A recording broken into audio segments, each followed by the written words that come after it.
আসসালামু আলাইকুম রহমতুল্লাহি ওবরাকাতু আলহামদুলিল্লাহি রাব্বিল আলামিন ওয়াসসালাতু ওয়াসসালামু আলা সাইয়্যিদিল মুরসালিন ওয়া আলা আলিহি ওয়া সাহবিহি আজমাইন আম্মা বা'দ। প্রিয় দর্শক শ্রোতা ভাই বোনেরা, আশা করি আপনারা ভালো আছেন। আমার ফেসবুক পেজ থেকে আপনাদেরকে স্বাগত জানাচ্ছি আজকের এই প্রশ্নোত্তরের আসরে। আপনারা যে প্রশ্নগুলো পাঠাচ্ছেন আলহামদুলিল্লাহ কোরআন ও সুন্নাহর ভিত্তিতে আমরা উত্তর দেওয়ার চেষ্টা করছি। তবে আপনাদের সবগুলো প্রশ্ন একেবারেই উত্তর দেওয়া আমাদের পক্ষে সম্ভব নয়। অনেকগুলো প্রশ্ন যেহেতু আসে, সেজন্য পর্যায়ক্রম আমরা উত্তর দিতে থাকি আলহামদুলিল্লাহ। এবারে একটি প্রশ্ন নাজমুল হুদা মিলন প্রশ্নটি পাঠিয়েছেন। হুজুর, আমি একটা হাদিসে পড়েছি 1 বছর কোনো ফসল হবে না, 1 বছরের ফসল মজুদ করে রাখতে হবে। কি কি আলামত প্রকাশ পেলে ফসল মজুদ করে রাখব? আসলে এটি আয়াতুদ দোকান, সূরা আদ-দোকানের 10 নম্বর আয়াত থেকে আল্লাহ তাআলা যে বিশ্ব ধূম্রপুঞ্জের দ্বারা আক্রান্ত হয়ে যাওয়ার ঘোষণা দিয়েছেন, ভবিষ্যৎবাণী করে রেখেছেন। সেই দোকান বা ধূম্রপুঞ্জ যখন গোটা বিশ্বের আকাশকে আচ্ছন্ন করে ফেলবে, তখন 1 বছর কোনো ফসল হবে না। হতে পারে সূর্যের আলো যেহেতু আটকা পড়ে যাবে, তার ক্রিয়া প্রতিক্রিয়ায় শেষ পর্যন্ত এই অবস্থা হবে। তো ফারতাকিব ইয়াওমা তা'তিস সামাউ বিদুখানিম মুবিন, সূরা আদ-দোকানের 10 নম্বর আয়াত, যে তুমি অপেক্ষায় থাকো যেদিন আকাশ নিয়ে আসবে সুস্পষ্ট ধূম্রপুঞ্জ, মানে গোটা আকাশ মেঘে ছেয়ে যাবে। হাদিসগুলোতে আমরা দেখি যে তখনই 1 বছর ফসল হবে না। একটি সহিহ হাদিসে ইবনু আবি মুলাইকা বর্ণনা করছেন যে গাদাউতু আলা ইবনে আব্বাস, আমি ইবনে আব্বাসের কাছে গেলাম ভোরে। তো তিনি বললেন যে মানিমতুল বারিহাতা হাত্তা আসবাহাত। ইবনে আব্বাস তাকে বললেন যে আমি গত রাত ঘুমোতেই পারিনি, ভোর পর্যন্ত আমি জাগ্রত ছিলাম, বিনিদ্র ছিলাম। ক্বালু লিমা, তখন তার ছাত্ররা প্রশ্ন করল, কেন আপনি গত রাত ঘুমোতে পারেননি? তিনি বললেন, ক্বালু তলা আল কাওকাবু যুজ্জানাব ফাখাশিতু আন ইয়াকুনা আদ-দুখান, যে লোকেরা বলা বলি করলো যে লেজওয়ালা গ্রহ আকাশে প্রকাশ পেয়ে গেছে, মানে পৃথিবীতে একটা গ্রহ আসবে, পৃথিবীর পার্শ্ব দিয়ে এটা অতিক্রম করবে, কোটি কোটি পাথর মিটিওর স্টিরয়েডের মজুদ নিয়ে এর পিছনে এগুলো থাকবে, এইভাবে আসতে থাকবে। এর নাম হলো আল কাওকাব যুজ্জানাব। এটা যখন পৃথিবীর পার্শ্ব দিয়ে যায় তখন পৃথিবী লণ্ডভণ্ড করে দিয়ে যায়। স্টিরয়েড মিটিওরগুলো যখন লক্ষ লক্ষ কিলোমিটার গতিতে কোনো সাগরে বা কোনো জনপদে পড়ে, তখন ভয়ঙ্কর মেছাকার করে দেয়। পানির উচ্ছ্বাসে, জলোচ্ছ্বাসে পৃথিবী ভাসিয়ে নিয়ে যায়। তো এই ধরনের একটা গ্রহের কথা যেহেতু আছে, সহিহ হাদিসে আছে, ইবনে আব্বাস ওই কথা শুনে, এই গ্রহ আকাশে প্রকাশ পেয়েছে শুনে সারা রাত বিনিদ্র ছিলেন। কতটা দুশ্চিন্তা তিনি মগ্ন ছিলেন, যার কারণে ঘুমোতেই পারেননি। তিনি বলছেন যে ওই যখন সেই কাওকাব বা সেই দুখান, সেই লেজওয়ালা গ্রহ যখন পৃথিবীর পার্শ্ব দিয়ে যাবে, ফাখাশিতু আন ইয়াকুনা আদ-দুখান, তখনই দুখানের নিদর্শন, মানে ধূম্রপুঞ্জে আকাশ মহাকাশ ছেয়ে যাওয়ার এই ঘটনা ঘটবে। আমি সেই ভয়ে গত রাত ঘুমোতে পারিনি। তো আসলে এই আমাদের সামনে এমন ঘটনা রয়েছে। আরেকটি প্রশ্ন হলো, একজন ভাই প্রশ্ন করেছেন যে হযরত মূসা আলাইহিস সালামের এবং ফেরাউনের কাহিনী সমগ্র কোরআনে এমন কোনো বড় সূরা নেই প্রায় যেখানে ফেরাউনের কোনো না কোনো ঘটনার কিঞ্চিত বয়ান হয়নি। কিছু কিছু সূরায় তো বিশালভাবে আলোচনা হয়েছে, যেমন সূরা আল আরাফ, সূরা তহা, সূরা আশ-শুআরা, এগুলোতে বিস্তারিতভাবে আলাপ করা হয়েছে। সূরা ইউনুস, অনেক লম্বা বিবরণ এগুলোতে আছে। আল কোরআনের সবচেয়ে বড় ঘটনা হলো মূসা আলাইহিস সালামের ঘটনা। তো এই ঘটনায় কি আমাদের শেষ উম্মতের জন্য শিক্ষণীয় কিছু আছে? জি হ্যাঁ ভাই, অবশ্যই শিক্ষণীয় আছে। যেহেতু মূসা আলাইহিস সালামের এই ঘটনা কোরআনের সবচেয়ে বড় ঘটনা, এবং এই ঘটনা সম্পর্কে সূরা আজ-যুখরুফে আল্লাহ নিজেই বলেছেন, 55-56 নম্বর আয়াত, যে ফালাম্মা আসাফুনা ইনতাকামনা মিনহুম ফাআওরাকনাহুম আজমাইন, ফেরাউনের দলবল, ফেরাউন সহ যখন আমাকে রাগান্বিত করলো, ক্রোধান্বিত করলো, ফালাম্মা আসাফুনা ইনতাকামনা মিনহুম, তখন আমি তাদের থেকে প্রতিশোধ নিলাম, একটি তড়িৎ মহা আজাবের মাধ্যমে তাদের থেকে প্রতিশোধ নিলাম। সেই দুনিয়াবি তড়িৎ শাস্তিটি কী ছিল? ফাআওরাকনাহুম আজমাইন, তাদের সকলকে আমি ডুবিয়ে দিলাম লোহিত সাগরে, ডুবিয়ে গোটা ফেরাউনের দলবলকে আল্লাহ তাআলা সেখানে নিমেষে শেষ করে দিলেন।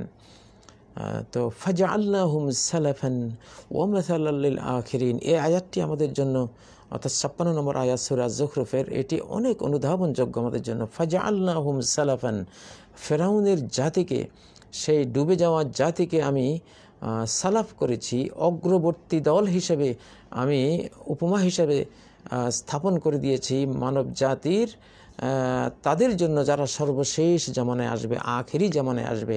ফাজআলনাহুম সালাফান ওয়া মাসালাল লিল আখিরিন, উম্মতে মুহাম্মাদিয়ার মধ্যে, অর্থাৎ শেষ জামানার মধ্যে যেসব কাফের, নাস্তিক ইত্যাদি এরা আসবে, এদের জন্য ফেরাউনের জাতি হলো সালাফ, মানে তাদের অগ্রজ, অনুসরণীয় অগ্রজ, এরা অগ্রবর্তী, তাদের আগে এসেছিল, এরা ওদের অনুকরণ করবে, ওরা যা যা করেছে এরাও তা তা করবে।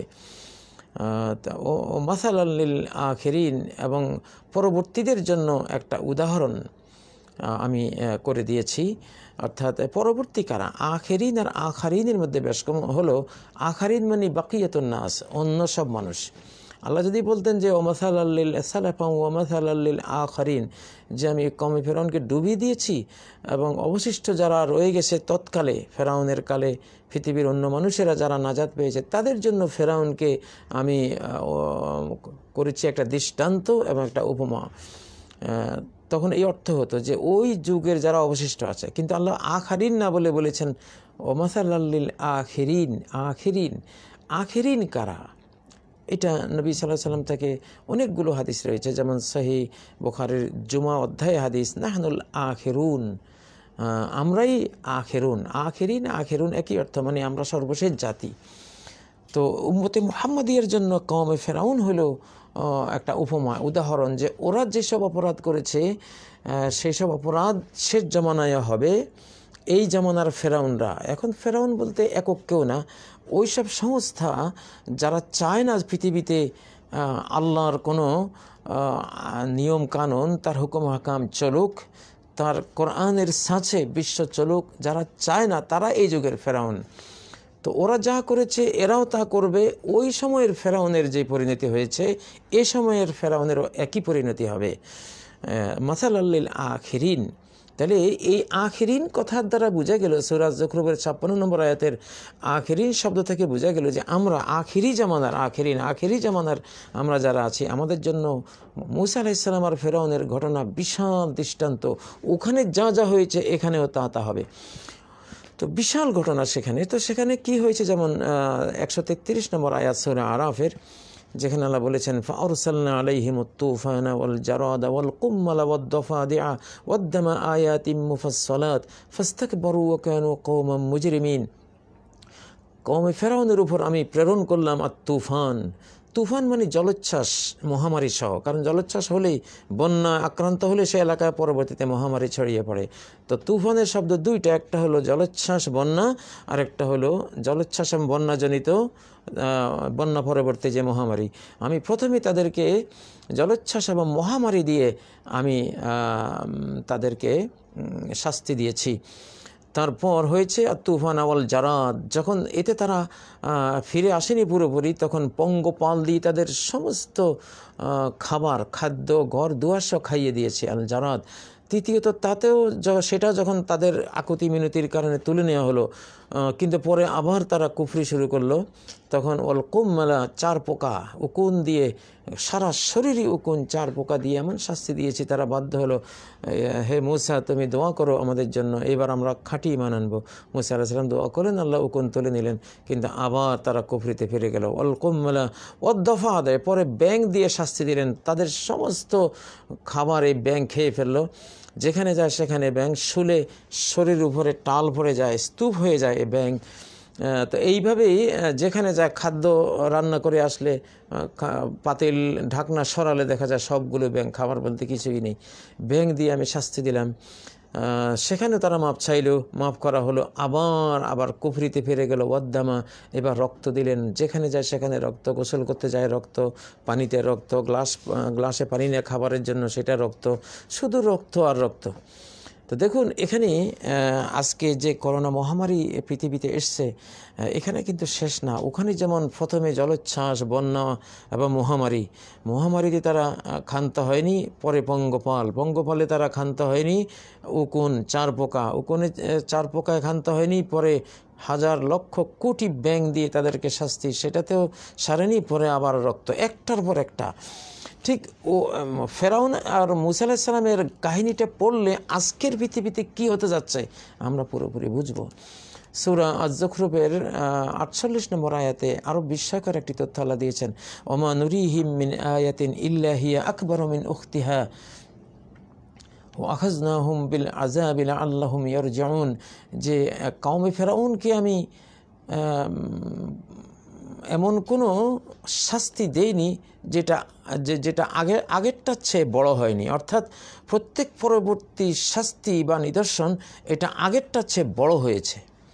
এখানে একটু থামুন, সূরা আয-যুখরুফের 48 নম্বর আয়াত, ওমা নুরিহিম মিন আয়াতিন ইল্লা হিয়া আকবারু মিন উখতিহা। যেহেতু কওমে ফেরাউন আর বর্তমান 2020 সালের এই বিশ্ব কওম হুবহু মিল, এবং কোরআন এই জন্যই কওমে ফেরাউনের ওই কাহিনী এত বিস্তারিতভাবে সমগ্র কোরআনে উল্লেখ করেছে, যে ওখান থেকে লাইট নাও, আলো নাও, যে কি হতে যাচ্ছে তোমাদের এখানে। এখন এই যে কোভিড-19 যেটা গেল, এখন শুনতে পাচ্ছি এটার করোনার দ্বিতীয় বা সেকেন্ড ওয়েভ আসতেছে ভয়ঙ্করভাবে। বিশ্বকে যারা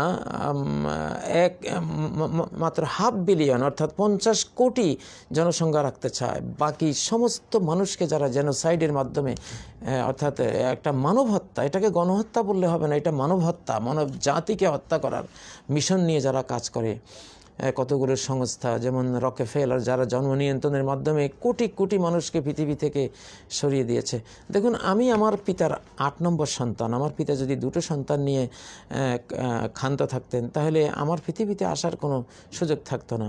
আমাদের বাংলাদেশেও যারা জাতির পুরোধা, এই জাতিকে যারা গঠন করেছেন, তারাও তাদের পিতার কেউ 6 নম্বর সন্তান, কেউ 5 নম্বর সন্তান। যদি তাদের পিতারা এইভাবে 2টো সন্তান নিয়ে ক্ষান্ত থাকতেন তাহলে বাংলাদেশেরই জন্ম হতো কিনা আমার সন্দেহ। বা বাংলাদেশ বর্তমানে আল্লাহ যাদেরকে দিয়ে বাংলাদেশকে চালিয়ে নিচ্ছেন, তারাও তো তাদের পিতার 5 নম্বর, 6 নম্বর, 4 নম্বর সন্তান। তো এই যে জন্ম নিয়ন্ত্রণ কারা আবিষ্কার করেছে? রকেফেলার, রকেফেলার এবং রথচাইল্ড এবং যে 13 ফ্যামিলি গোপনভাবে পৃথিবীকে এখন চালাচ্ছে তারা, এবং তাদের বক্তব্যের মধ্যে আছে যে পৃথিবীর এরা বলছে যে সম্পদ পৃথিবীতে আসছে বা বাড়ছে, সেই তুলনায় জনসংখ্যা অনেক বেশি বিস্ফোরণ হয়ে যাচ্ছে। এই জন্য 50 কোটির মতো মানুষকে বাকি সব মেরে ফেলতে হবে। তারাই এই করোনার পিছনে কাজ করছে, জেনোসাইড, মানব হত্যা করছে। এরা হিন্দু জাতিকে হত্যা করবে, এরা খ্রিস্টান জাতিকে হত্যা করবে, এরা মুসলিম জাতিকে হত্যা করবে। এদের জনসংখ্যা মাত্র 1.5 কোটির মতো। তো এরা শত শত কোটি জনসংখ্যার মানুষগুলিকে সহ্যই করতে পারছে না।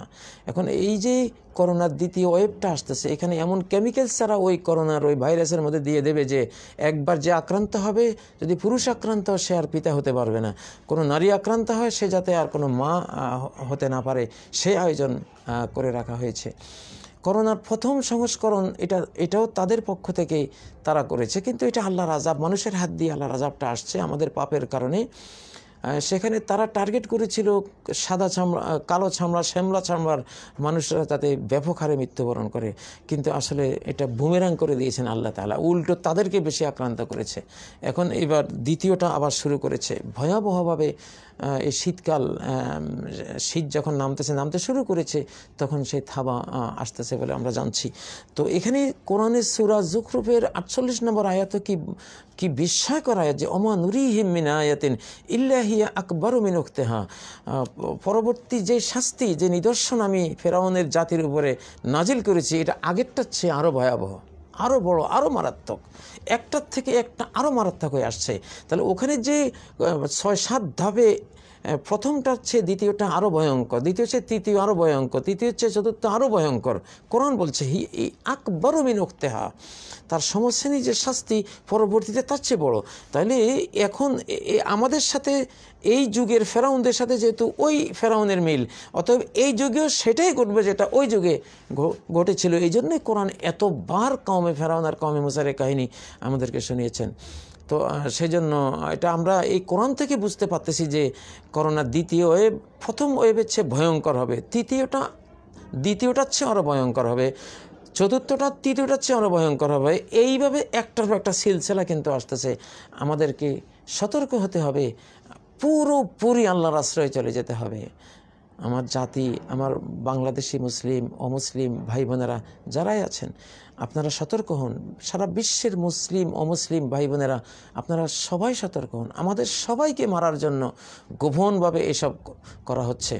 আমাদের সরকার, আমাদের জাতীয় যারা নেতৃবৃন্দ আছেন, শিক্ষিত বা যারা এগুলো নিয়ে স্টাডি করেন, সবার কাছে অনুরোধ, মানব জাতিকে বাঁচাবার জন্য যার যতটুকু করণীয় আছে, বক্তব্য দিয়ে হোক, দোয়া প্রার্থনা দিয়ে হোক, শেষ রাতের কান্নাকাটি দিয়ে হোক, কোনো মেডিকেল সায়েন্সের কোনো আবিষ্কার দিয়ে হোক, ওষুধ ভ্যাকসিন দিয়ে হোক, সহায়তা যেই কোনোভাবে হোক মানব জাতিকে বাঁচাবার চেষ্টা করুন। আল্লাহ তাআলা আপনাদেরকে এর যাচাই খাইয়ে দিবেন।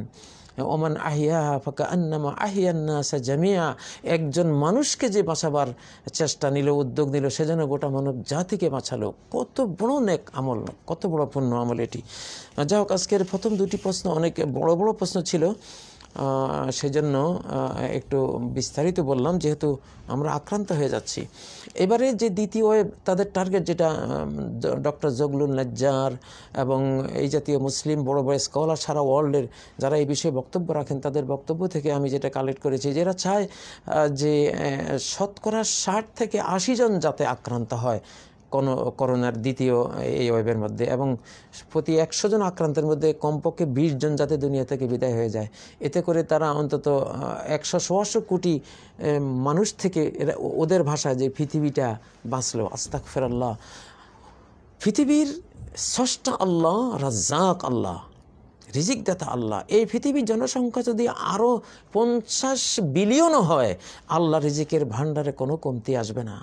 একজন মানুষও না খেয়ে মরবে না ইনশাআল্লাহ। ইন্নাল্লাহু হুয়ার রাজ্জাকু যুল কুওয়াতিল মাতিন। এই মানব হিংসাকারী, মানব জাতির খুনি, এদেরকে খুঁজে বের করে গোটা বিশ্বের মানব জাতি ঐক্যবদ্ধ হয়ে এদের পেছনে লাগা উচিত। আল্লাহ তাআলার কাছে দোয়া করা উচিত। আরেকটা কথা হলো, অমাকার আল্লাহু খায়রুল মাকিরিন। ওরা চক্রান্ত করছে, ওদের চক্রান্তের জবাবে কৌশল আল্লাহ গ্রহণ করছেন, কিন্তু আল্লাহর কৌশল সর্বোত্তম।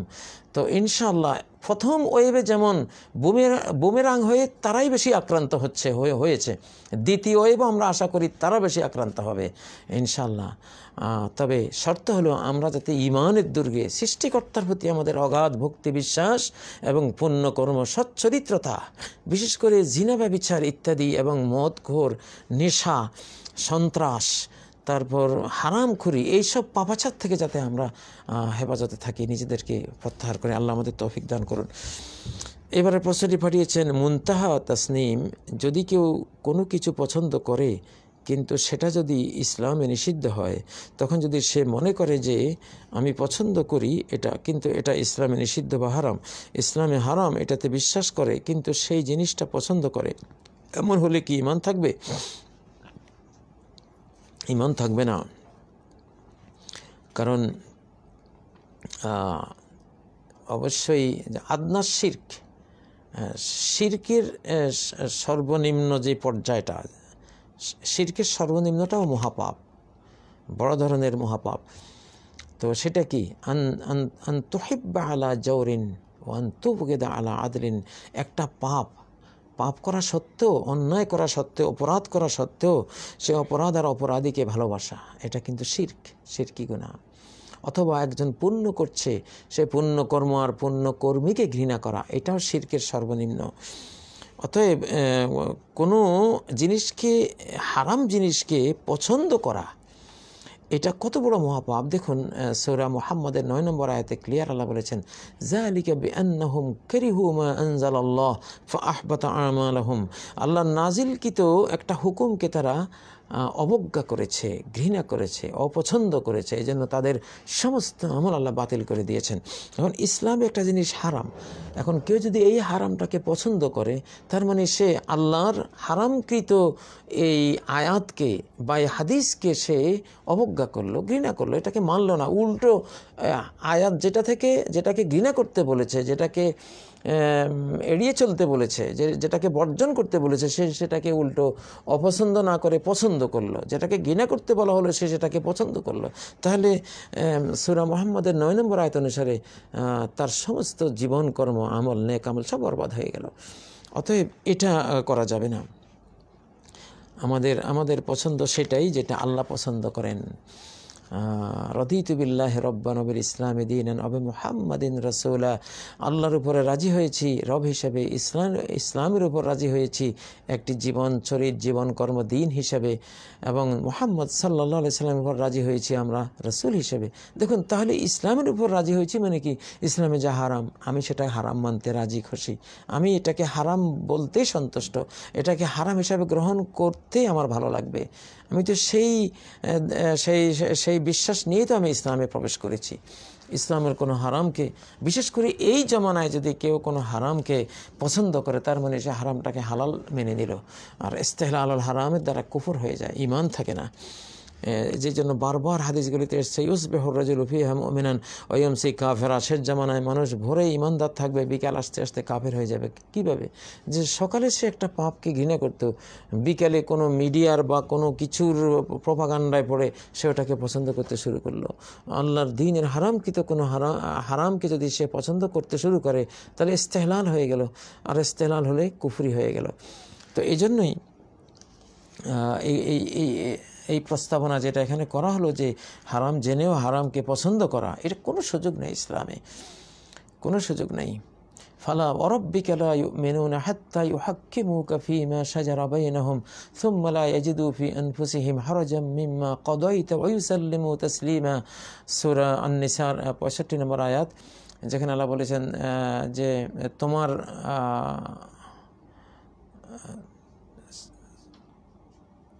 সূরা আন-নিসার সম্ভবত 165 নম্বর আয়াত, এটি 165 নম্বর অথবা শুধু 65, দেখে নিচ্ছি।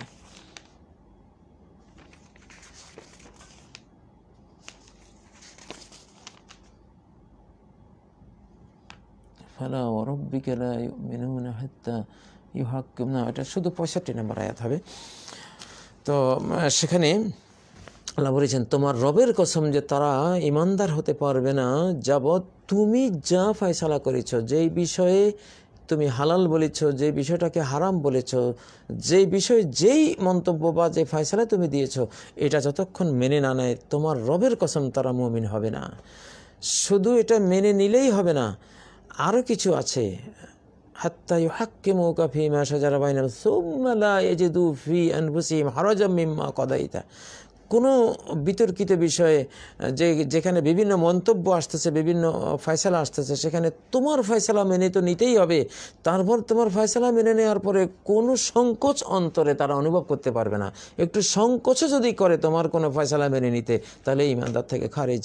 ওয়ুসাল্লিমু তাসলিমা, 3 নম্বর বলছেন কমপ্লিট আত্মসমর্পণ, সারেন্ডার্ড হয়ে যেতে হবে, আত্মসমর্পণকারী হয়ে যেতে হবে। যে না, একেবারে আমার কোনো চাওয়া পাওয়াই নেই, কোনো পছন্দই নেই। আমার মুহাম্মদ সাল্লাল্লাহু আলাইহি সাল্লাম যা পছন্দ করেছেন সেটা আমার পছন্দ, আল্লাহ যা পছন্দ করেছেন সেটা আমার পছন্দ। এইটারই নাম তো ঈমান। এইভাবেই ঈমান আনতে হবে। আল্লাহ আমাদের তৌফিক দান করুন। এবারে প্রশ্নটি পাঠিয়েছেন মোহাম্মদ আব্দুল নজরুল ইসলাম। মুহতারাম, সূরা আল কাহফের 103 থেকে 105 এই 3টি আয়াতে সমাজের কোন শ্রেণীর মানুষের প্রতি ইঙ্গিত করা হয়েছে জানতে খুবই আগ্রহী হয়। যে আসলে এখানে তো কুল হাল নুনাব্বিউকুম বিল আখসারিনা আমালা, বলো তাদের কথা বলবো যারা আমল করে সম্পূর্ণ ধ্বংসপ্রাপ্ত হয়েছে, আল্লাযীনা দাল্লা সাইহুম ফিল হায়াতিদ দুনিয়া, দুনিয়া জীবনে যাদের সমস্ত কর্ম বরবাদ হয়ে গেছে, ওহুম ইয়াহসাবুনা আন্নাহুম ইহসিনুনা সুনআ, অথচ তারা ধারণা করছে তারা কতই না সুন্দর আমল করছে, সুন্দর কাজ করছে। তো আসলে ইয়াজুজ মাজুজের ঘটনার প্রসঙ্গে পরবর্তীতে আল্লাহ তাআলা এই আয়াতগুলিতে যেটা বললেন যে এরা মনে করে তারা সৎ কাজ করছে, আসলে তারা অসৎ কাজ করছে। বিদআত, যেমন কোনো একটা বিদআত করলে অর্থাৎ যেটা দেখতে ভালো কিন্তু শরীয়তে এটা অনুমোদিত নয়, তো ওইটা যদি আমরা কেউ করি তাহলে কিন্তু সেখানে আমাদের মনে হবে যে আমরা ভালো কাজ করছি, কিন্তু আসলে আমরা গুমরাহির মধ্যে পড়ে গেছি এবং আমাদেরকে জাহান্নামে যেতে হবে সেই কাজের জন্য। যেমন একটা জাল নোট, 1000 টাকার একটা জাল নোট দেখতে ভালোই লাগবে, সুন্দর চকচকে, কিন্তু সরকারি লোকেরা জানবে যে এটা তো জাল, এটা আমাদের বাংলাদেশ সরকারের না। অতএব এটা যতই চাকচক্যময় হোক, যতই দেখতে ভালো লাগুক, সরকারের লোকজন, আইন শৃঙ্খলা রক্ষাকারী বাহিনীর হাতে পড়লে কিন্তু অ্যারেস্ট হয়ে যেতে হবে, কারণ এটা দেশ ও জাতির শত্রুরা এটা তৈরি করেছে। তো ঠিক স্বর্ণের মতো দেখতে স্বর্ণের মতো দেখালেই কিন্তু স্বর্ণ হয়ে যায় না। তো দেখতে আসল নোটের মতো মনে হলেও আসল নোট হয়ে যায় না যতক্ষণ এটা প্রকৃত অর্থে সে আসল নোট না হয়। তো এই জন্য বেদাতগুলি দেখতে তো খুবই সুন্দর, খুবই সুন্দর, কিন্তু আসলে বেদাত না। যেমন সেই বেদাত, এটা শরীয়তে এর সাথে কোনো সম্পর্ক নেই। তো তেমনিভাবে এই আয়াতগুলিতে আল্লাহ সেটাই বললেন, সেরকমই বললেন যে ওহুম ইয়াহসাবুনা আন্নাহুম ইহসিনুনা সুনআ, তারা ভাবছে তারা কতই না কাজ করছে। যারা খ্রিস্টান জাতি পোপ ফাদরিকে তারা সেজদা করে, পোপের কাছে বা তাদের যেই পাদ্রী আছে পাদ্রীর কাছে তারা মাগফিরাত চায়, ক্ষমা চায়, তারা মনে করে কতই না ভালো কাজ, ওরা আল্লাহওয়ালা, এদের কাছে মাপ চাইলে আল্লাহ খুশি হবেন। অথচ তাদের কাছে মনে হচ্ছে ভালো, তারা ভাবছে ভালো, কিন্তু আসলে চরম তারা শিরকে লিপ্ত হয়ে আছে। অনেকে ঈসা আলাইহিস সালামকে মাবুদ বানিয়ে ভাবতেছে, আল্লাহর পুত্র বলে ভাবতেছে যে কত ভালো কাজ করেছি, ঈসা আলাইহিস সালাম কত খুশি হবে আমাদের উপরে যে ওনাকে আমরা আল্লাহ বলছি অথবা আল্লাহর পুত্র বলছি, এটা বলছি ওটা বলছি, তাহলে আমরা তো অনেক খায়ের খাওয়া, ওনারা অনেক কল্যাণকামী, ওনাকে অনেক প্রশংসা দিচ্ছি। কিন্তু আসলে যে তারা আল্লাহর হক মেরে চির জাহান্নামী হওয়ার পথে চলে গেছে, এটা কি তারা জানে? তো এভাবেই বেদাতি, কুসংস্কারাচ্ছন্ন এবং কুফরি শিরকিকারী যারা কুফর শিরিক করে, চরম মন্দ করেও যারা ভাবছে যে আমরা ভালো কাজ করছি, আসলে ভালো না। যারা আজকে সমাজের মধ্যে পাপাচার, অনৈতিকতা, পর্নোগ্রাফি ছড়িয়ে দিয়ে, জেনা ব্যভিচারের আয়োজন ছড়িয়ে দিয়ে, পর্ণ ছবি বা বিভিন্ন নাটক অনুষ্ঠানের মাধ্যমে তারা গোটা নারী জাতিকে বেহায়াপনার দিকে ঠেলে দিয়ে তারা ভাবছে জগৎটাকে কত স্মার্টনেস দান করলাম, কত বিউটিফিকেশন করে দিলাম, তরুণী মেয়েরা সৌন্দর্য দেখাবে, এতে সমস্যা কি? ওরা তো ভাবছে খুবই ভালো, কিন্তু আসলে এটা ভয়ঙ্কর। মা জাতি যদি চরিত্র নষ্ট হয়ে যায়, কোলগুলো নাপাক অপবিত্র হয়ে যায়, তাহলে মানব জাতি কখনো ভালো আসে না। আমাদের নেক্সট জেনারেশন আজকে হাবাগোবা, অ্যাবনর্মাল, প্রতিবন্ধী, পাগল, কত রকম হয়ে গেছে। একমাত্র মা জাতিকে এইভাবে অসভ্যতার দিকে, জিনা ব্যভিচারের দিকে, বেহায়াপনা এবং উলঙ্গপনার দিকে ঠেলে দিয়ে মা জাতিটাকে শেষ করে দিয়ে মানব জাতিটাকে শেষ করে দেওয়া হয়েছে। কিন্তু যারা এগুলি করছে তারা তো ভাবছে ইন্নামা নাহনু মুসলিহুন, আমরা তো পৃথিবীর আমরা প্রশান্তি আনয়নকারী, আমরা মানব জাতিকে সৌন্দর্য দিচ্ছি, ইসলাহ করছি, সংশোধন করে দিচ্ছি, যেটা নষ্ট হয়ে আছে সেটাকে ভালো করে দিচ্ছি, এটা তারা ভাবছে, কিন্তু আসলে তারা ধ্বংস করে দিচ্ছে।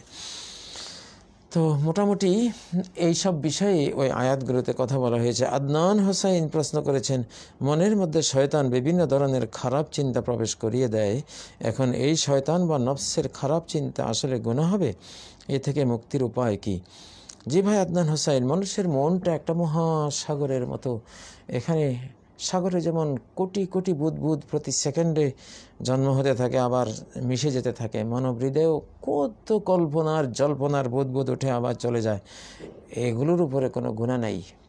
ইন্নাল্লাহ তাজাওয়াজা লিউম্মতি মা ওয়াসওয়াসাত বিহি আনফুসুহা মা হাদ্দাসাত বিহি আনফুসুহা মা লাম তা'মাল বিহি আও তাতাকাল্লাম আও কামা ক্বালা আলাইহিস সালাতু ওয়াস সালাম। এই উম্মতের যেসব এই উম্মতের জন্য আল্লাহ ক্ষমা করে দিয়েছেন, তাদের অন্তরে যেসব ওয়াসওয়াসা আসে, কুমন্ত্রণা আসে, বুদবুদের মতো জল্পনা কল্পনা আসে, খারাপ জিনিসের প্রতি খারাপ কাজ করার কল্পনা আসে, তো যতক্ষণ সে খারাপ কাজ বাস্তবায়ন না করবে, অতাতাকাল্লাম বা বলার একটা খারাপ কথা বলতে মনে উদিত হচ্ছে ধারণা, একটা পরিকল্পনা আসতেছে খারাপ কথাটা বলে, কিন্তু সে বলল না, তাহলে যতক্ষণ খারাপ কাজের কল্পনা আসলে সে কাজ না করে, খারাপ কথা বলার কল্পনা আসলে সেই কথা যতক্ষণ না বলে ততক্ষণ গুনাহ নেই। কিন্তু সেটা যদি করণীয় কাজ হয় সেটা করে বসলো, সেটা যদি বলার কোনো কথা হয় সেটা বলে বসলো, তাহলে কিন্তু পাপ হবে। তো এই জন্য মনের যেসব কল্পনা, এটা আল্লাহ ক্ষমা করে দিয়েছেন এই উম্মতকে। এবং সূরা আল বাকারা 285, 286 নম্বর, 284 নম্বর আয়াত, 283 থেকে 283-84, যেখানে আল্লাহ বলেছেন যে ওয়াইন তুবদু মা ফি আনফুসিকুম আও তুখফুহু ইউহাসিবুকুম বিহিল্লাহ, যে তোমরা তোমাদের অন্তরের কল্পনা যদি এটা প্রকাশ করো বা লুকিয়ে রাখো, আল্লাহ তোমাদেরকে পাকড়াও করবেন। তখন সাহাবারা বললেন, ইয়া রাসূলুল্লাহ, আমরা মনের জল্পনা কল্পনা, কত খারাপ কথা মনে কল্পনা আসে, যদি এগুলোর উপর আল্লাহ পাকড়াও করেন তাহলে আমরা কিভাবে বাঁচব? নবীজি বললেন, তোমরা সামি'না ওয়া আতা'না বলো, আল্লাহর কথার বিরুদ্ধে যেও না, সামি'না ওয়া আতা'না বলো, শুনলাম আর মানলাম। তো সাহাবায়ে কেরাম যখন শুনলাম আর মানলাম বলে দিলেন, তখন আল্লাহ তাআলা দোয়া শিখিয়ে দিলেন, রব্বানা লা তুআখিজনা ইন নাসিনা আও আখতা'না, হে রব, আমরা যদি ভুলে যাই বা কোনো ত্রুটি করে ফেলি, আপনি আমাদেরকে পাকড়াও করেন না। রব্বানা ওয়ালা তাহমিল আলাইনা ইসরান কামা হামালতাহু আলাল্লাযিনা মিন ক্বাবলিনা, আমাদের উপর এমন কঠিন কোনো বিধিবিধান চাপিয়ে দেন না যেমনটি কঠিন বিধিবিধান আমাদের পূর্ববর্তী ইহুদি খ্রিস্টানদের উপর চাপিয়ে দিয়েছিলেন। রব্বানা ওয়ালা তুহাম্মিলনা মা লা তাকাতা লানা বিহি, যেটা করার ক্ষমতা আমাদের নাই, সহ্য করার ক্ষমতা আমাদের নাই, এটা আমাদের উপর চাপিয়ে দেন না। এইভাবে যখন দোয়াগুলো, আল্লাহর শেখানো দোয়াগুলো সাহাবায়ে কেরাম আবৃত্তি করলেন, আল্লাহ বলেন, কাদ ফাআলত কাদ ফাআলত কাদ ফাআলত, হ্যাঁ আমি এটা দিলাম, এটা করলাম, মাফ করে দিলাম সব কিছু। তো তখন থেকে এই নফসের জল্পনা কল্পনা যেগুলো আসে, আপনি যদি সেগুলোর উপর আমল না করেন বা বক্তব্যের বিষয় হলে বক্তব্য না দেন, তাহলে আপনি মাপ পেয়ে যাবেন ইনশাআল্লাহ। নাসরিন পাপিয়া প্রশ্ন করেছেন, শাইখ, আমি প্রজনন স্বাস্থ্যজনিত সমস্যায় ভুগছি, আমাকে এমন আমল বলে দিন যাতে আমি আল্লাহর কাছে সাহায্য চাইতে পারি। জীবন নাসরিন পাপিয়া প্রজনন স্বাস্থ্যজনিত সমস্যায় ভুগছেন। এটা কী ধরনের সমস্যা সেটা আপনি বলেননি, তবে এখন আপনি সূরা ফাতিহা 7 বার পড়ে পড়ে শরীরে ফু দেন, আর সূরা ইখলাস, সূরা ফালাক, সূরা নাস, এই 3টি সূরা 5 ওয়াক্ত সালাতের পরে পড়বেন, একবার করে।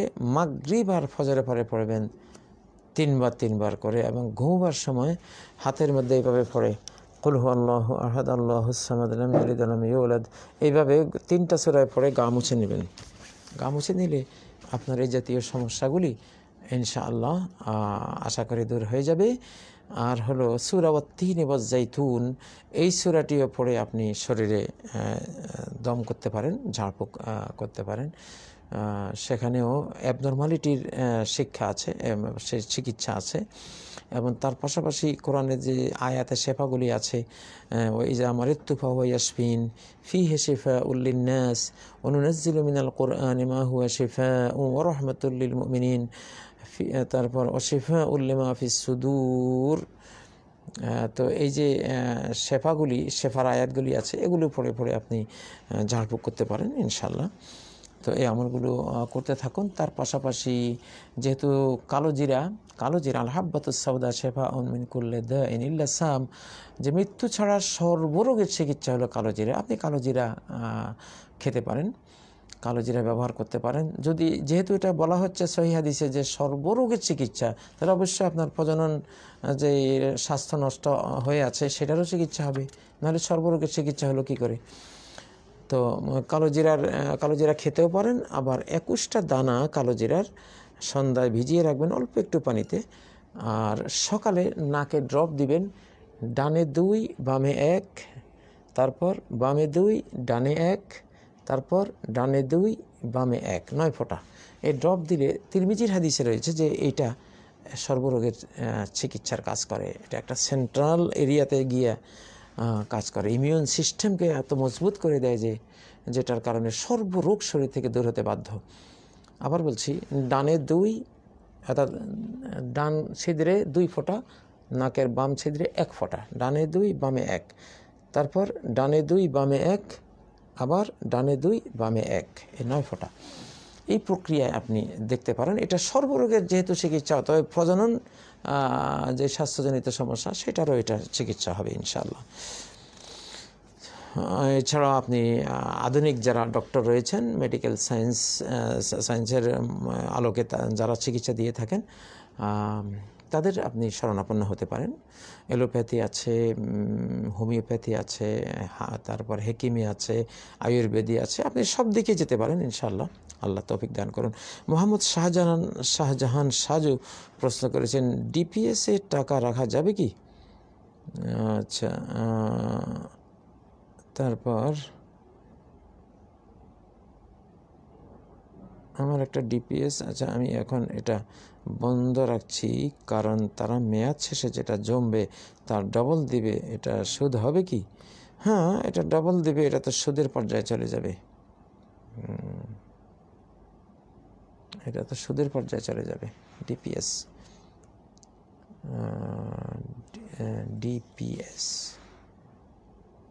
ডিপোজিট যেটাতে রাখা হয়, হ্যাঁ, তবে ডাবল দেওয়ার প্রক্রিয়া দুইটা। একটা হলো ইসলামিক ওয়েতে, যেখানে profit and loss sharing business করা হয়, ইসলামিক ব্যাংকিং যারা করেন সেখানে যদি হয় তাহলে অবশ্যই তারা আপনাকে সুদ দেবে না, সেটা আপনার জন্য হালাল হবে।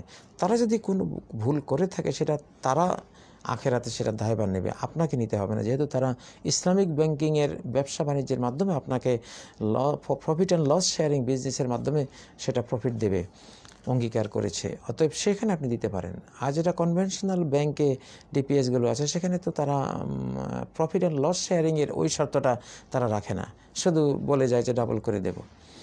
একটু ছোট্ট কথা, ছোট্ট শর্ত থাকার কারণে রেজাল্ট একরকম হবে, ওটা না থাকলে রেজাল্ট আরেক রকম হবে, এটা নিয়ম। তো সেই হিসেবে আপনি ইসলামিক ব্যাংকিংয়ে আপনি যেতে পারেন ডিপিএস করার জন্য। অমুসলিমদের বিবাহ পদ্ধতি কি ইসলামী শরিয়া মোতাবেক বৈধ হয়? যদি না হয় তাহলে বিবাহের পর যে সন্তান জন্মগ্রহণ করে তারা তো অবৈধ হবে নাকি বৈধ হবে? বিস্তারিত জানালে উপকৃত হতাম। আসলে বিবাহের মধ্যে যদি কন্যার পিতার অনুমোদন থাকে আর সাক্ষী থাকে, যে কোনো বিবাহ, পৃথিবীতে কোন বিবাহ এমন আছে যে সেখানে সাক্ষী থাকে না? সেখানে সাক্ষী থাকে, জন উপস্থিতি থাকে, একটা আয়োজন থাকেই, এবং কন্যার মাতা পিতারাই সেটা আয়োজন করেন। তো এই শর্তগুলি ইসলামের শর্তগুলি, সেই প্রক্রিয়া যাই হোক, যদি মেয়ের অভিভাবক আর সাক্ষীর উপস্থিতিটা থাকে যেই কোনো ধর্মের বিয়েই, তাহলে বৈধ, এটা ঠিক আছে। মোহাম্মদ রিপন প্রশ্ন করেছেন, এক বোন প্রশ্ন করেছেন তার বাচ্চা গর্ভে নষ্ট হয়ে যায় অথবা মারা যায়, এমন কোনো আমল আছে কি এ থেকে বাঁচার জন্য? এ থেকে বাঁচার জন্য তো আপনি সূরা ইখলাস, ফালাক, নাস, এটা সকল বিপদ আপদ, ব্যাধি ইত্যাদি থেকে আপনার জন্য মুক্তির একটা বিরাট উপায়, এটা আপনি আমল করতে পারেন। তারপর সূরা ফাতিহার উপরে আমল করতে পারেন। আর হলো আপনি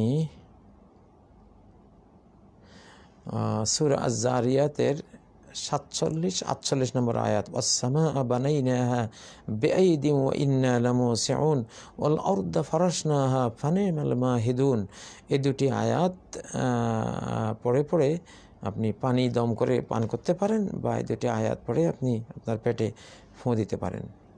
সূরা যারিয়াত আয়াত নম্বর 47-48, ওয়াস-সামাআ বানাইনাহা বিআইদিন ওয়া ইন্না লামুসিউন, এর অর্থ হলো আমি আকাশকে বানিয়েছি এনার্জি দিয়ে, আর আমি এটাকে সম্প্রসারণ করে চলেছি। তো আকাশ, ওয়াল আরদা ফারাশনাহা, জমিনকে আমি ফরশ রূপে বিছিয়ে দিয়েছি, ফানিমাল মাহিদুন, কতই না উত্তম ফরশ বিছানেওয়ালা আমি। তো তো এখানে আকাশ আর জমিন, ঠিক স্বামী যেন আকাশ আর স্ত্রী যেন একটা জমিন। তো এই আয়াতের মধ্যে হাসান বসরি রাহিমাহুল্লাহ আয়াত দিয়ে এই জাতীয় কেসগুলোর চিকিৎসা করতেন, যাতে করে স্বামী স্ত্রীর মাধ্যমে কোনো সন্তান পৃথিবীতে আসলে এটা উত্তম প্রক্রিয়ায় এটা সম্পন্ন হতে পারে, বেঁচে থাকতে পারে ইত্যাদি। তো এটাও আপনি আমল করতে পারেন। মাহদি মিরাজ প্রশ্ন করেছেন, ইসলাম প্রচার করা কি মহিলাদের জন্য আবশ্যক? বিবাহিত বা অবিবাহিত মহিলারা কি তাদের মাহরম ছাড়া ইসলাম প্রচার করার জন্য এক এলাকা হতে অন্য এলাকায় মহিলাদের ইসলামের দাওয়াত দেওয়ার জন্য সফর করতে পারবে? না, আসলে এই দায়িত্ব পুরুষদের। একজন নবীও এই জন্য মহিলা হিসাবে আসেননি, মহিলারা কেউ নবী হননি। দাওয়াত তাবলীগ এটা পুরুষদের কাজ। ওমা আলা রুসুল ইল্লাল বালাগ, রাসূলদের উপরে তাবলীগ বালাগ ধর্ম পৌঁছে দেওয়ার দায়িত্ব ছাড়া আর কিছুই নেই। তাহলে ওমা আলা রুসুল ইল্লাল বালাগ, রাসূলদের উপরে তাবলীগের দায়িত্ব। আর আমরা জানি যে কোনো রাসূলের মহিলা ছিলেন না, অতএব এই দায়িত্বটাই মহিলাদের থেকে আল্লাহ তাআলা এটা পুরুষদের কাঁধে নিয়ে গেছেন, এটা মহিলাদেরকে দায়িত্ব দেননি। যেহেতু বালাগ ও তাবলীগ এটা রাসূলদের কাজ, আর রাসূলরা সবাই পুরুষ, এবং রাসূলদের পরবর্তীতে এটা যেসব খলিফা তাদের হবেন, তাদের উম্মত পুরুষরা আসবেন, তারাই এটা করবেন। এটা মূলত তাদের দায়িত্ব। আর মহিলাদের দায়িত্ব হলো অলমারআতু রাইয়াতুন ফি বাইতি যাওজিহা, একজন স্ত্রী মহিলা আসে তার স্বামীর গৃহে, সে দায়িত্বশীলা কর্তৃত্বশীলা, সেখানে সে দাওয়াত দেবে ছেলেদেরকে। প্রত্যেক স্ত্রীরা যদি তার সন্তানদেরকে ইসলামের দাওয়াত দিয়ে ইসলামী শিক্ষা দিয়ে গড়ে দেয়, তাহলে তো গোটা বিশ্বটাই জান্নাত হয়ে গেল, গোটা পৃথিবীটাই ইমানে আর ইসলামে ভরপুর হয়ে গেল। আর কি লাগে? তারা আর কই যাবে? তারা তো অলমারআতু রাইয়াতুন ফি বাইতি যাওজিহা, সহিহ বুখারীর জুমা অধ্যায়ের হাদিস, সহিহ হাদিস। এবং কোরআনেও আল্লাহ বলেছেন ওয়াক্কারনা ফি বুয়ুতিকুন্না, তোমাদেরকে তো তোমরা তোমাদের ঘরের মধ্যে সসম্মানে অবস্থান করো। ওয়াজকুরনা মা ইউতলা ফি বুয়ুতিকুন্না, ঘরের মধ্যে তেলাওয়াত করো, কোরআন চর্চা করো, হাদিস চর্চা করো। ওয়া আকিমনাস সালাহ, ওখানে সালাত কায়েম করো, ঘরগুলোকে সাজাও। 1 কোটি নারী যদি 1 কোটি ঘরকে এইভাবে ইসলামী দাওয়াতের শিক্ষার প্রাণ কেন্দ্রে পরিণত করে দেন, তো মহিলাদের বাইরে যাওয়ার প্রয়োজনটা কি রইল? ওখানেই তো সব। আসলে মূল জায়গায় কাজ না করার কারণে এখন এসব প্রশ্ন আসতেছে যে তাহলে আমরা বাইরে যাই না। মহিলাদের জন্য এভাবে আরও মাহরম ছাড়া বাইরে যাওয়ার তো কোনো সুযোগ নেই, এগুলোর প্রয়োজনও নেই। হ্যাঁ, নিজের স্বামীর গৃহে দায়িত্ব কর্তব্য পালন করার পরে আশপাশ মহিলাদের, যার প্রতিবেশী যারা আছে, তাদের মধ্যে তারা কাজ করতে পারে, স্বামীর সাথে কাউন্সিলিং করে অনুমতি নিয়ে এইভাবে তাদের করা যেতে পারে। কিন্তু মূল দায়িত্ব হলো তাদের ঘরের মধ্যে। সাইফুল ইসলাম প্রশ্ন করেছেন, কোনো মুসলমান গরু বা ছাগল ব্যবসায়ী অমুসলিমের কাছে বলি দেওয়ার জন্য গরু বা ছাগল বিক্রি করতে পারবে? না। কোনো অমুসলিম যদি এটা এই জন্য নেয় যে সে বলি দেবে, বলি দিয়ে আমরা জানি হারাম, এটা শিরিক। তো ফাসাল্লি রব্বিকা ওয়ানহার, তুমি সালাত পড়ো তোমার রবের জন্য, কোরবানিও করো তোমার রবের জন্য। এখন রবের জন্য না করে যদি অন্যের জন্য বলি দিতে দেয়, তাহলে তো শরিয়া এটাকে অ্যালাউ করবে না, এটা হারাম, নিষিদ্ধ। আর কোরআনে সূরা আল মাইদার 2 নম্বর আয়াতে আল্লাহ মূলনীতি বলে দিয়েছেন, ওয়ালা তাআওয়ানু আলাল ইসমি ওয়াল উদওয়ান, যে কোনো পাপের কাজে, যে পাপ করতে চায় তুমি তারে পাপের কাজে সহযোগিতা দিও না, যে সীমা লঙ্ঘন করতে চায় সীমা লঙ্ঘনের কাজে তাকে সহায়তা দিও না। তাহলে আপনি যদি এখানে একটা মদ বিক্রির জন্য একটা দোকান ভাড়া দেন, তাহলে তো আপনি মদ বিক্রির সহায়তা করলেন। আপনি যদি বলি দেওয়ার জন্য একটা পশু তার কাছে বিক্রি করলেন, তাহলে বলি দেওয়ার কাজে সহায়তা করলেন। এগুলো ইসলামী জায়েজ নেই, মুসলিমরা এটা করবে না। প্রশ্ন, কেউ যদি আল্লাহর কসম করে বলে যে আমি তোর সাথে কথা বলবো না, কিন্তু পুনরায় যদি কথা বলে, তাহলে এর গুনাহ কি এবং কাফারা কি? যদি কাফারা না দিয়ে তওবা করলে আল্লাহ মাফ করবেন কি? কসম করার পূর্বে শরীয়তের কসম সম্পর্কে আমার কোনো জ্ঞান ছিল না, এখানে বিধানটা কি জানাবেন ইনশাআল্লাহ। যে এটা হলো কসমের কাফারা, সূরা আল মাইদা আল্লাহ বলেছেন ফাকাফারাতুহু ইতআমু আশারাতি মাসাকিন। আপনি যার সাথে বলেছেন যে কথা বলবেন না কসম করে, যদি কথা না বলেন, মুসলিম হলে তো কথা না বলে উপায় নেই। লা ইয়াহিল্লু লিমুসলিমিন আন ইয়াহজুরা আখাহু ফাওকা সালাস, কোনো মুসলিমের জন্য বৈধ নয় তার ভাইকে 3 দিনের বেশি কথা না বলে, সম্পর্ক না রেখে বর্জন করে রাখা, তার জন্য এটা বৈধই নয়। ফাইন হাজারা ফামাতা দাখালান নার, 3 দিন পরে যদি কোনো মুসলিমের সাথে সে সম্পর্ক কাটাপ করে রাখে, ওই অবস্থায় মারা যায়, সে জাহান্নামে যাবে। কত বড় ভয়ঙ্কর জিনিস। অতএব আপনার এই কসম তো উইথড্র করতে হবে। উইথড্র করবেন কিভাবে? আপনি তার সাথে কথা বলবেন, তো কথা বলার আগে বা পরে কাফারা দিয়ে দিবেন। কাফারা কি? এটা আশারাতে মাসাকিন, 10 মিসকিনকে খাওয়াবেন, এক বেলা খাবার পেট ভরে খাইয়ে দিবেন, বাস কাফারা আদায় হলো। যদি না খাওয়ান আও কিসওয়াতুহুম, তাদেরকে পোশাক আশাক দিয়ে দিলেন, 10 জন মিসকিনকে 10টা লুঙ্গি দিয়ে দিলেন, 10 জন মিসকিন মহিলাকে 10টা শাড়ি দিয়ে দিলেন, হয়ে গেল। আর যদি এটা না পারেন, সিয়াম সালাসাতে আইয়ামিন, 3 দিনের রোজা রাখবেন। 3 দিনের রোজা। কোরআনে এইভাবেই কসমের কাফারার কথা বলা হয়েছে। তো নবী সাল্লাল্লাহু আলাইহি সাল্লাম এই জাতীয় কসমের ব্যাপারে বলেছেন যে ওমা হালাফতু আলা ইয়ামিনিন ফাআরা গায়রা খায়রাম মিনহা ইল্লা ফাআনতুল্লাযী ওয়া খায়রুম মিনহু কাফফারতু আন ইয়ামিনি ওয়া কামা ক্বালা আলাইহিস সালাতু ওয়াস সালাম। সহিহ বুখারী সহিহ মুসলিমের হাদিস, যে আমি যখনই কোনো বিষয়ে কসম করি এবং যদি দেখি যে আসলে কসম করাটা ঠিক হয়নি, তখন আমি কসমের কাফারা দিয়ে ওই কাজটা করি। সূরা তাহরিমের নাজিল হওয়ার প্রসঙ্গ তো এটা। নবীজি একবার মাগাফির মধুপান করবেন না, জাইনাবের কাছে কসম করে ফেলছিলেন। আল্লাহ বলেন লিমা তুহাররিমু মা আহাল্লাল্লাহু লাক, হে নবী, যেটা আল্লাহ হালাল করেছেন কেন এটা হারাম করো? ক্বাদ জাআলাল্লাহু লাকুম তাহিল্লাতা আইমানিকুম, আল্লাহ তোমাদের জন্য কসম থেকে মুক্তি পাওয়ার প্রক্রিয়া হুকুম জারি করে দিয়েছেন, নাজিল করে দিয়েছেন। সেটা একটু আগে যে আয়াত বললাম যে কাফারা, ওই প্রক্রিয়ায় তখন নবীজি কাফারা আদায় করে দিয়েছেন। তো এইভাবে আমরা যদি কোনো কসম করে ফেলি, পরে দেখি যে না কসমটা তো ঠিক হয়নি, তখন ওটা কাফারা দিয়ে ওটা থেকে মুক্তি নিতে পারি। হুজুর 2020 সালেই নাকি সিরিয়ার ফিতনা শেষ হচ্ছে, এ বিষয়ে সঠিক হাদিস কি? না, 2020 সালে শেষ হচ্ছে না, আরও কিছু সময়। এটা ইসনায়ে আশারা সানা, 12 বছর থাকবে। তো সিরিয়ার ফিতনা সম্ভবত 7-8 বছর হয়েছে, আরও কয়েকটা বছর সামনে আছে। 2020 সালে এই ফিতনা শেষ হবে না, আরও ভয়াবহ অবস্থা সামনে আসবে। করোনা ভাইরাসের দ্বিতীয় ওয়েভ, তৃতীয় বিশ্বযুদ্ধ, তারপর একটা মহাদেশ তলিয়ে যাওয়া, জিনাকারী মহাদেশ, আজ্জানিয়াতুল ওজমা, আজ্জানিয়াতুল আজিমা, বিশ্বের সবচেয়ে জেনা ব্যভিচার যে জাতি কারা, আমরা জানি এই জাতি কারা, যাদেরকে আজ্জানিয়াতুল আজিমা, আজ্জানিয়াতুল কোবরা বলা হয়েছে, যারা মালাআতিদ দুনিয়া, জিনা, গোটা দুনিয়াকে জিনা ব্যভিচার দিয়ে ভরে দিয়েছে, এরা তলিয়ে যাবে। যারা মহাসাগরের প্রান্ত সীমায় বাস করে, সাগরের মধ্যবর্তী অঞ্চলে থাকে, তো এই জাতিটাকে আল্লাহ তাআলা তলিয়ে দিবেন, ধ্বংস করে দেবেন। এগুলি সামনে আসবে। এগুলোর পরে তারপরে ইমাম মাহদী আসার, আত্মপ্রকাশ করার অবস্থা ঘটবে। এরপরের প্রশ্নটি করেছেন আমাতুন নূর, জাকাতের টাকা কোনো একজনকে দেয়া হলো, কিন্তু সে উড়নচণ্ডী বলে তার বাচ্চাদের জন্য ফিক্সড করা হলো, মালিকানা ওই ব্যক্তির বাচ্চারা, ডিপোজিট করে রাখা যাবে কিনা? যদি হ্যাঁ হয় তবে ওই টাকার আবার জাকাত হবে কিনা? কে আদায় করবে? জাকাত যিনি দেবেন, জাকাত দাতা সে কিন্তু ফিক্স করতে পারবে না, তার দায়িত্ব শুধু দিয়ে দেয়া।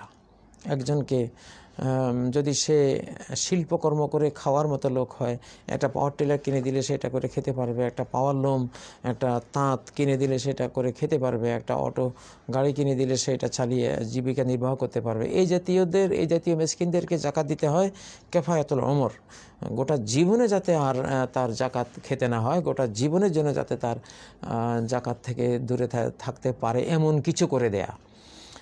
আচ্ছা, আর যারা এইভাবে শিল্পকর্ম করে খেতে পারবে না, কোনো বিধবা, কোনো পঙ্গু, অন্ধ, এতিম ইত্যাদি যারা আছে, তাদেরকে দিতে হয় কেফায়াতুস সানা, সারা বছরের জন্য যথেষ্ট। জাকাত যাকে দেবো আমরা সারা বছরেরটা দিয়ে দেব, যদি আমাদের জাকাতে কুলোয় সেটা, তো সারা বছরেরটা দিয়ে দিতে হবে।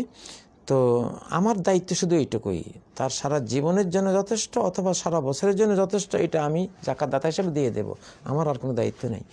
বাকি ফিক্স করবে, রেখে দেবে, জমা করবে, এটা তাদের কাজ। তারা যদি ফকির যদি জমা রাখতে চায়, ফিক্সড করতে চায়, এটাকে কোনো ফিক্সড ডিপোজিট ইত্যাদি করতে চায়, তাহলে সে করবে, কোনো সমস্যা নেই, যেহেতু সে এখন মালিক।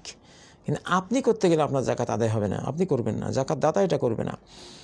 এখন যদি সে জাকাতগুলো কোনো ব্যবসায়িক কাজে খাটায়, রাখে, তাহলে তো এটার উপর আবার জাকাত আসবে। কারণ এটা জাকাতের মালিক থেকে যখন ফকিরের কাছে জাকাতের টাকাটা চলে গেল, তখন ফকির এটার বৈধ মালিক। এটা বৈধ মালিকানা তার কাছে আসলো।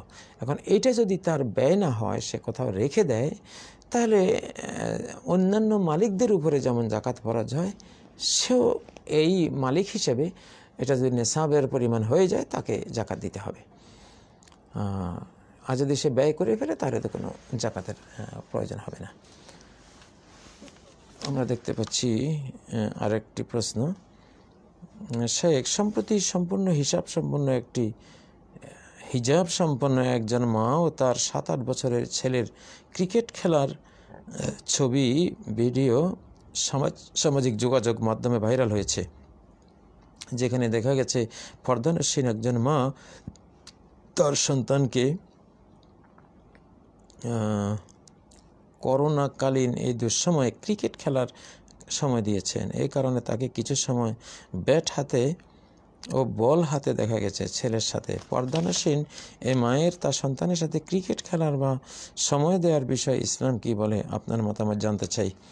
জি ভাই, এটা তো আমাদের কাছে অনেক ভালো লেগেছে আলহামদুলিল্লাহ। একজন মা, এটা তো তিনি ভাইরাল হওয়ার জন্য তিনি করেনি, কে বা কারা ভাইরাল করে দিয়েছে। যাই হোক, তো করোনাকালে যে মা, যেহেতু ইসলামে শারীরিক এসব ব্যায়াম ইত্যাদি শরীর চর্চা করা, আল্লিমুসসিবিয়ান আকুমুল আউমা ওয়াল ফুরুসিয়া, সন্তানদেরকে সাঁতার কাটা শেখাও, সন্তানদেরকে ঘোড়া চালনা শেখাও, সন্তানদেরকে দৌড় শেখাও, তাহলে মানে এইসব খেলাধুলা ইত্যাদি এগুলো আজকাল এটার বিকল্প।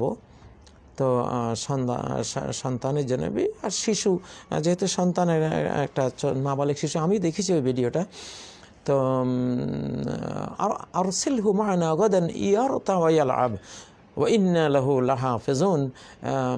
ইউসুফ আলাইহিস সালামের ভাইয়েরা বাবা ইয়াকুব আলাইহিস সালামকে প্রস্তাব করলেন সূরা ইউসুফের আয়াতটি, যে ইউসুফকে আগামীকাল পাঠিয়ে দেন আমাদের সাথে, সে ওখানে বন জঙ্গলে খাবে দাবে, ফলমূল কত বুনো ফল আছে সেগুলো খাবে, ওয়াল আব, আর খেলাধুলা করবে আমাদের সাথে। তো খেলাধুলা, শিশুরা তো খেলাধুলা করেই, তো সেখানে কার সাথে খেলবে? ভাই নেই, মায়ের সাথে, বাবার সাথে। তো এটা তো খুবই সুন্দর জিনিস, খুবই ভালো লেগেছে। এবং মা তিনি বোরকা পরিহিতা। ইসলাম যে সর্বকিছুরই সমাধান,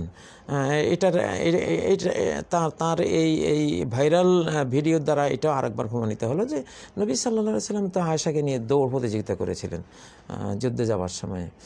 একবার দৌড় প্রতিযোগিতায় আয়েশা বিজয়ী হয়েছিলেন, নবীজি হেরে গেছেন। দ্বিতীয়বার আবার নবী সাল্লাল্লাহু আলাইহি সাল্লাম আয়েশার সাথে দৌড় প্রতিযোগিতা করেছিলেন, সেখানে আয়েশা হেরে গেছেন, নবীজি বিজয়ী হয়েছেন। নবীজি বলেন,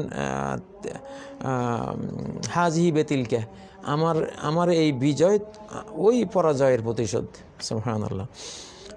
তো এগুলো আসলে এটা নিষ্পাপ। এখানে মা তার সন্তানকে নিয়ে ক্রিকেট করেছেন, খেলেছেন, এটা একটা নিষ্পাপ অনুষ্ঠান। এটা তো অবশ্যই সুন্দর, ভালো। যদি কেউ এটাকে সমালোচনা করে থাকেন তাহলে আমরা বলবো তারা কূপমণ্ডুক, তারা অসামাজিক লোক, তাদের মধ্যে রুচিবোধ বলতে কিছুই নেই। কেউ যদি সমালোচনা করে থাকেন, এটা সমালোচনার বিষয় না। তবে এটা এখানে মা যেটা করেছেন তিনি কিন্তু নিজে ভিডিওটা করেন, এটা অন্য কেউ এটা ভিডিও করেছে, ভাইরাল হয়েছে, যাই হোক সেটা।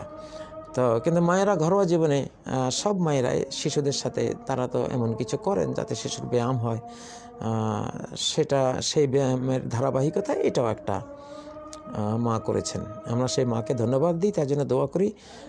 এবং তিনি যে হিজাব পরিহিত অবস্থা এটা করেছেন, যে হিজাব পরেও যে সন্তানকে সঙ্গ দেয়া যায়, আনন্দ দেয়া যায়, বিনোদন দেয়া যায়, হালাল বিনোদন, এন্টারটেনমেন্ট, তিনি যে আয়োজনটা করেছেন তাকে আমরা দোয়া করি আল্লাহ আরও বেশি তৌফিক দান করুন, সৎ কাজ করার, ভালো কাজ করার তৌফিক দান করুন।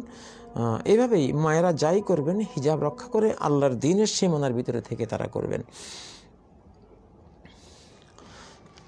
যাই হোক, প্রিয় দর্শক শ্রোতা ভাই বোনেরা, ধারাবাহিকভাবেই আমরা সময়ে সময়ে আপনাদের মুখোমুখি হয়েছি। যদিও আমি আসলে আমার ব্যস্ততার কারণে ঠিক বলে দিতে পারি না আগে যে আমি অমুক দিন অমুক তারিখে আসবো। মাঝে মধ্যে এমনটা করে আর তারিখ রক্ষা করতে পারি না বা পারিনি, এই জন্য ওইভাবে বলতে পারি না। কিন্তু হয়তো 1 ঘন্টা আগে, 1.5 ঘন্টা আগে বা কখনো যদি কনফার্ম হতে পারি যে অমুক দিন অবশ্যই লাইভে আসবো, তখনই কেবল আপনাদেরকে 2-4 দিন আগে জানাতে পারি, না হলে জানাতে পারি না।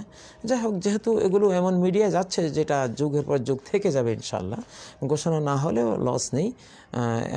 এমনটা যদি হতো যে একবার বলে দিচ্ছি, বলার পরে আর থাকবে না, আউট হয়ে যাবে, শেষ হয়ে যাবে, তখন হয়তো ক্ষতি হতো। এখন তো ইনশাআল্লাহ ক্ষতি নেই, যেহেতু আপনারা যখনই মন চাইবে এটা দেখতে পারবেন। আল্লাহ তাআলা আমাদের এই খেদমতটুকু কবুল করুন। আমাদেরকে করোনা ভাইরাসের সেকেন্ড ওয়েভের ভয়াবহ মারণ থাবা থেকে, এবং যারা মানব জাতিকে জেনোসাইড করতে চাচ্ছে, সমগ্র মানব জাতির মাত্র 50 কোটি রেখে সমগ্র মানব জাতিকে যারা খুন করতে চাচ্ছে, এই খুনিদেরকে আল্লাহ চিহ্নিত করুন, এই খুনিদের আল্লাহ লানত করুন, অভিসম্পাত করুন, এদেরকে নিপাত করুন। যারা আমাদেরকে মেরে ফেলার জন্য, যারা মুসলিম, অমুসলিম, হিন্দু, বৌদ্ধ, খ্রিস্টান সর্বশ্রেণীর মানুষকে খুন করার জন্য যারা এগুলো করছে, আল্লাহ তাআলা তাদের উপরে আল্লাহ আপনার গজব আপনি নাজিল করুন, আপনার লানত অভিসম্পাত তাদের উপরে নাজিল করুন। আমাদের সন্তানদেরকে যারা মেরে ফেলতে চায়, আমাদের সন্তানদেরকে যারা এতিম বানাতে চায়, আমাদের স্ত্রীদেরকে যারা বিধবা বানাতে চায়, মায়েদেরকে যারা সন্তান হারা করতে চায়, মায়ের বুক খালি করতেছে, আল্লাহ এই খুনিদেরকে আল্লাহ তাআলা আপনি খুন করুন। এরাই যদি করোনা ভাইরাসের সেকেন্ড ওয়েভ ছেড়ে থাকে, আল্লাহ তাদেরকে ধ্বংস করে দেন। আল্লাহ তাদের ছেড়ে দেয়া এই করোনা দিয়ে তাদেরকে আপনি বরবাদ করেন, নিপাত করেন। এইসব নাপাক খুনিদের থেকে আল্লাহর পৃথিবীকে আপনি পবিত্র করে দেন। আমিন। সুবহানাকাল্লাহুম্মা ওয়া বিহামদিকা আশহাদু আল্লা ইলাহা ইল্লা আনতা আস্তাগফিরুকা ওয়া আতুবু ইলাইক। আসসালামু আলাইকুম ওয়া রাহমাতুল্লাহি ওয়া বারাকাতুহু।